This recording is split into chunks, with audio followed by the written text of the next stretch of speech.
let's take a look at a few rising and sinking exercises. The concept of rising and sinking in general in Qigong is to ascend the energy from your feet all the way up to the top of your head and actually out the top of your head, and then obviously contract it back down to the center and into the floor. Specifically right now, we're going to look at how rising and sinking exercises affects the lengthening and contraction of the torso, spine, and hips. So let's start out from a simple feet apart position, okay, with a shoulders relaxed, knees slightly bent, you know, a basic Qigong relaxed pose. And I'm going to bring the hands together, bring the palms together, I'm going to gently press the palms together, not too much force, just enough that you feel some activity, a little bit of pressure between each palm. And now I'm going to bend the elbows, rise the hands along the center of the body, and then rise them up above the head, stretch it up, and bring it back down. Now when you're doing this, just pay attention to your torso. Feel how it feels, right? And I'm right by my pelvis, sacrum. I'm lifting up through the lower back, mid-back, upper back, through the neck, and the top of the head. And I can tell if while I'm pressing, one of my arms feels a little weaker or imbalanced in a specific position, then probably there's a little bit of either tension or a little bit of twist in the spine or something of the sort.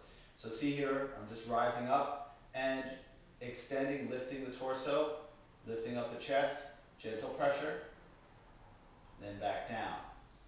What this does is it helps reinforce the alignment of my spine, but it also gives me information as to how my alignment is.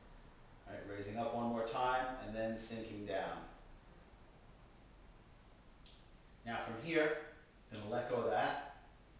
Keep that nice relaxed position and gently rise the hands up to the chest and now sink them back down to the waist. All right, take a little breath in.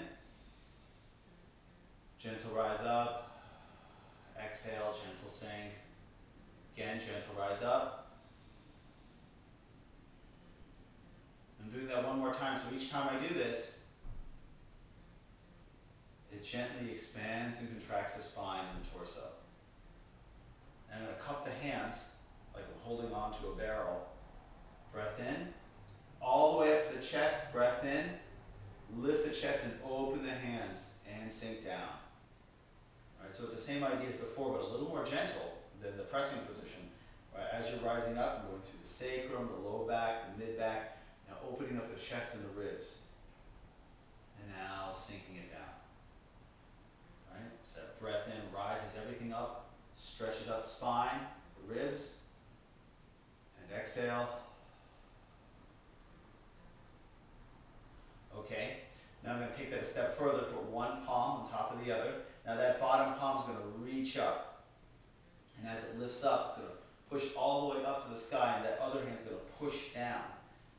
And so what does that do is it really stretches out the spine. And I'm going to imagine that the top of my head is lifting up with the palm. And then sink it down. Take a breath in. Stretch it up. And then sink it down. Again, breath in. And out. See, nice big stretch up all the way up through the neck, top of the head, and out. Sink that back down. I'll check that one more time. I'm going to press my hands together.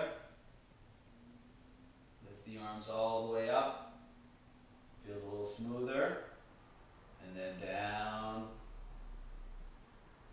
I'm going to do that one more time. Gentle pressure between the hands, helping the alignment of the spine. Lift it up. And down.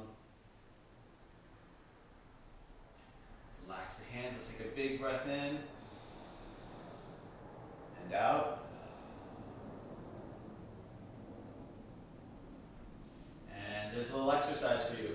And what you can do is take just a piece of it, and the piece that works best for you, and practice it on a regular basis. And just remember, you want to rise and sink the body. Gently stretch and contract the torso, the spine, and the hips.